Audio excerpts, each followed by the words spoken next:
అనుదిన వాక్య ధ్యానము. ఈరోజు పాఠ్యభాగము మత్తయి సువార్త 13వ అధ్యాయము. ఆ దినమందు యేసు ఇంట నుండి వెళ్ళి సముద్ర తీరంలో కూర్చుండెను. బహుజన సమూహములు తన యొద్దకు కూడి వచ్చినందున ఆయన దోణి ఎక్కి కూర్చుండెను. ఆ జనులందరూ ధరిని నిలిచి ఉండగా ఆయన వారిని చూచి చాలా సంగతులను ఉపమాన రీతిగా చెప్పెను. ఎట్లనగా, ఇదిగో విత్తువాడు విత్తుటకు బయలు వెళ్ళెను. వాడు విత్తుచుండగా కొన్ని విత్తనములు త్రోవ పక్కన పడెను. పక్షులు వచ్చి వాటిని మింగివేసెను. కొన్ని చాలా మన్ను లేని రాతి నేలను పడెను. అక్కడ మన్ను లోతుగా ఉండనందున అవి వెంటనే మొలిచెను గాని సూర్యుడు ఉదయించినప్పుడు అవి మాడి వేరు లేనందున ఎండిపోయెను. కొన్ని ముండ్ల పొదలలో పడెను. ముండ్ల పొదలు ఎదిగి వాటిని అణచివేసెను. కొన్ని మంచి నేలను పడి ఒకటి 100 ఒకటి 60 ఒకటి 30 ఫలించెను. చెవులు గలవాడు వినుగాక అని చెప్పాను. తరువాత శిష్యులు వచ్చి, నీవు ఉపమాన రీతిగా ఎందుకు వారితో మాట్లాడుచున్నావని ఆయనను అడగగా, ఆయన వారితో ఇట్లనెను, పరలోక రాజ్య మర్మములు ఎరుగుట మీకు అనుగ్రహింపబడి ఉన్నది, గాని వారికి అనుగ్రహింపబడలేదు. కలిగిన వారికే ఇయ్యబడను, వారికి సమృద్ధి కలుగును. లేని వానికి కలిగినదియు వాని యొద్ద నుండి తీసివేయబడను. మరియు వారు చూచుచుండియు చూడరు, వినుచుండియు వినకయు గ్రహింపకయు ఉన్నారు. ఇందు నిమిత్తము నేను ఉపమాన రీతిగా వారికి బోధించుచున్నాను. ఈ ప్రజలు కన్నులారా చూచి, చెవులారా విని, హృదయముతో గ్రహించి మనసు త్రిప్పుకొని నా వలన స్వస్థత పొందకుండునట్లు వారి హృదయము క్రొవ్వినది, వారి చెవులు వినుటకు మందములైనవి, వారు తమ కన్నులు మూసుకొని ఉన్నారు.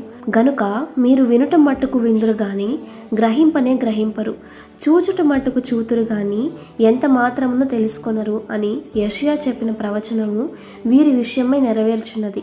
అయితే మీ కన్నులు చూచుచున్నవి గనుక అవి ధన్యములైనవి, మీ చెవులు వినుచున్నవి గనుక అవి ధన్యములైనవి. అనేక ప్రవక్తలను నీతిమంతులను మీరు చూచు వాటిని చూడగోరియు చూడకపోయిరి, మీరు విను వాటిని వినగోరియు వినకపోయిరని మీతో నిశ్చయముగా చెప్పుచున్నాను. విత్తువని గూర్చిన ఉపమాన భావము వినుడి. ఎవడైనను రాజ్యమును గూర్చిన వాక్యము వినియు గ్రహింపకయుండగా దుష్టుడు వచ్చి వాని హృదయంలో విత్తబడిన దానిని ఎత్తుకొని పోవును. త్రోవ ప్రక్కను విత్తబడిన వాడు వీడే. రాతి నేలను విత్తబడిన వాడు వాక్యము విని వెంటనే సంతోషంతో దాన్ని అంగీకరించువాడు. అయితే అతనిలో వేరు లేనందున అతడు కొంతకాలం నిలుచును గాని వాక్యము నిమిత్తము శ్రమ అయినను హింస అయినను కలుగగానే అభ్యంతరపడును. ముండ్ల పొదలలో విత్తబడిన వాడు వాక్యము వినువాడే గాని ఐహిక విచారమును ధనమోహమును ఆ వాక్యమును అణచివేయును గనుక వాడు నిష్ఫలుడవును. మంచి నేలను విత్తబడిన వాడు వాక్యము విని గ్రహించువాడు.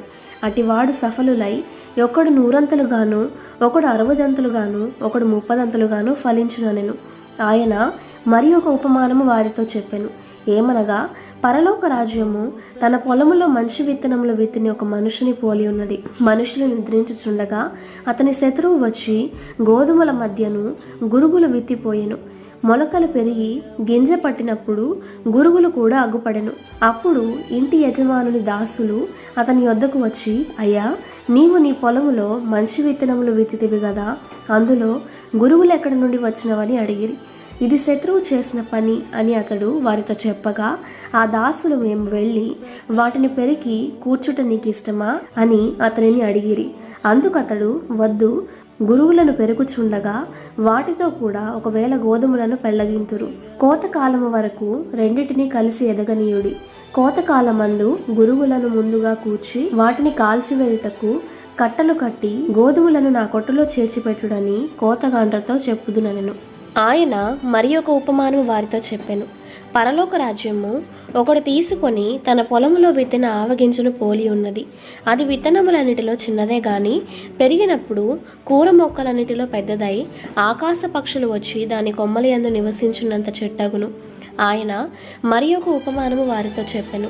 పరలోక రాజ్యము ఒక స్త్రీ తీసుకొని పిండి అంతయు పులిసి పొంగు వరకు 3 కుంచముల పిండిలో దాచిపెట్టిన పుల్లని పిండిని పోలి ఉన్నది.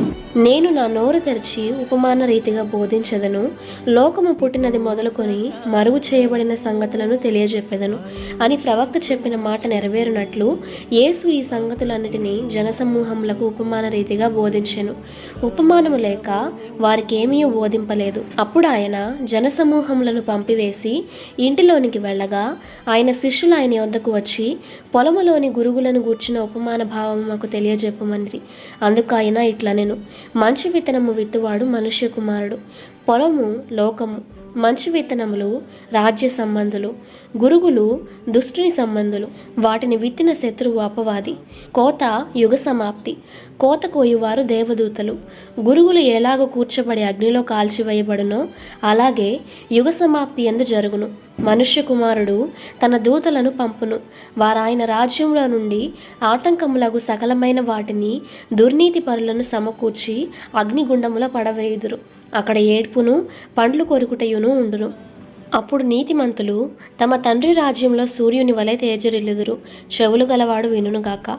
పరలోక రాజ్యము పొలములో దాచబడిన ధనమును పోలి ఉన్నది. ఒక మనుషుడు దాని కనుగొని దాచిపెట్టి అది దొరికిన సంతోషంతో వెళ్ళి తనకు కలిగినదంతయు అమ్మి ఆ పొలమును కొనును.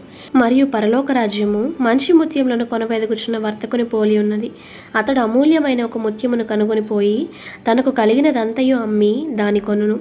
మరియు పరలోక రాజ్యము సముద్రంలో వేయబడి నానా విధములైన చేపలను పట్టిన వలను పోలి ఉన్నది.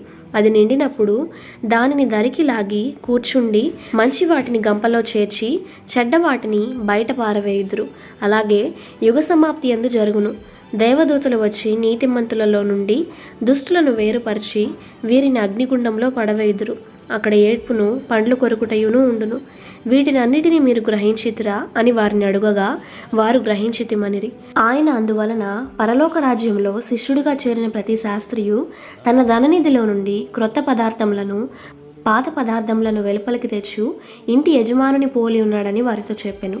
యేసు ఈ ఉపమానములను చెప్పి చాలించిన తరువాత ఆయన అక్కడ నుండి వెళ్ళి స్వదేశమునకు వచ్చి సమాజ మందిరములలో వారికి బోధించుచుండెను. అందువలన వారు ఆశ్చర్యపడి, ఈ జ్ఞానమును ఈ అద్భుతములను ఇతనికి ఎక్కడి నుండి వచ్చినవి? ఇతడు వడ్లవాని కుమారుడు కాడా? ఇతని తల్లి పేరు మరియ కాదా? యాకోబు, యోసేపు, సీమోను, యూదా అనువారు ఇతని సహోదరులు కారా? ఇతని సహోదరి మనులందరూ మనతో ఉన్నారు కారా?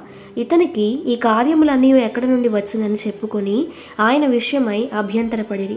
అయితే యేసు ప్రవక్త తన దేశములోను తన ఇంటను తప్ప మరి ఎక్కడనైనాను గణహీనుడు కాడని వారితో చెప్పెను. వారి అవిశ్వాసమును బట్టి ఆయన అక్కడ అనేకమైన అద్భుతములు చేయలేదు. ఇంతటితో ఈ దిన వాక్య భాగము సమాప్తము.